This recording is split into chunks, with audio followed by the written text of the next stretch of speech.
Market rally driven by reprieve on the trade side and reprieve from the Federal Reserve, but we're not out of the woods yet. Here's what Darrell told me earlier today. We had two big risk events recently that the markets needed to see some progress on, and we got, frankly, positive progress on both of them. Chairman Powell saying we were closer to neutral than what most think, or at least the lower end of the range, which was positive. The markets perceived that as probably less Fed hikes and less tightening financial conditions into next year in 2019. And then, of course, lately we got some positive forward path on trade out of Buenos Aires and the G20. We'll still need to see how that works. We did agree not to lift tariffs additionally from 10 to 25% at year end, but March 1st is a short timeline, 90 days. There's a lot that needs to get accomplished prior to that March 1st deadline to try and make real substantial progress on trade. So this trade risk is still front and center for markets. It is front and center, and I think it will remain front and center through much of 2019. The important thing is we need to kind of just continue to make slow, iterative, forward progress, and I think the markets will like it. Any material steps backwards, and I think that causes the markets some more anxiety and angst.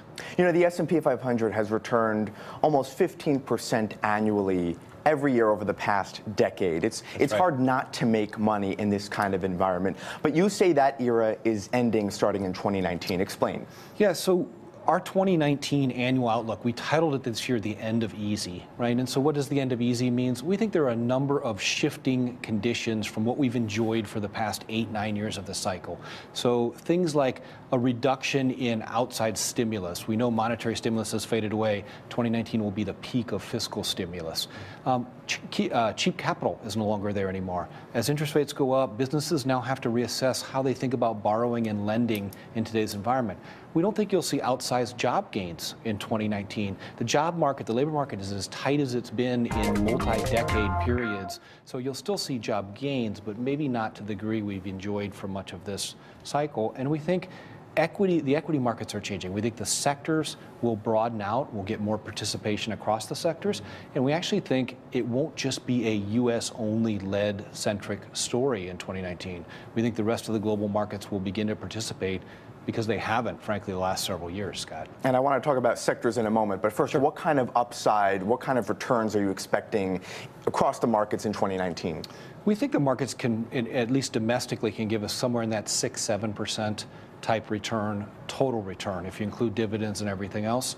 That would be less than what we've enjoyed for much of the cycle, but it would be very consistent with late cycle type returns.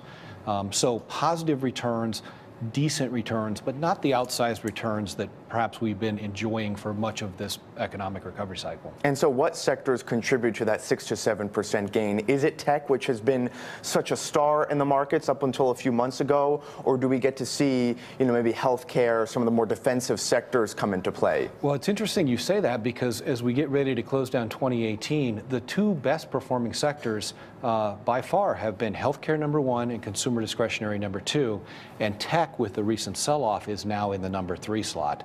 We do like tech into next year, but more importantly, we think the real value lies in financials and industrials into next year.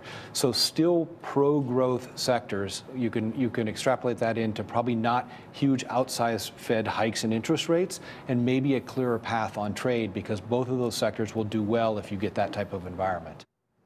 All right, so there you have it. Darrell Cronk from Wells Fargo, bullish on the U.S. markets in 2019. What you didn't hear is that he's even more bullish on emerging markets for 2019.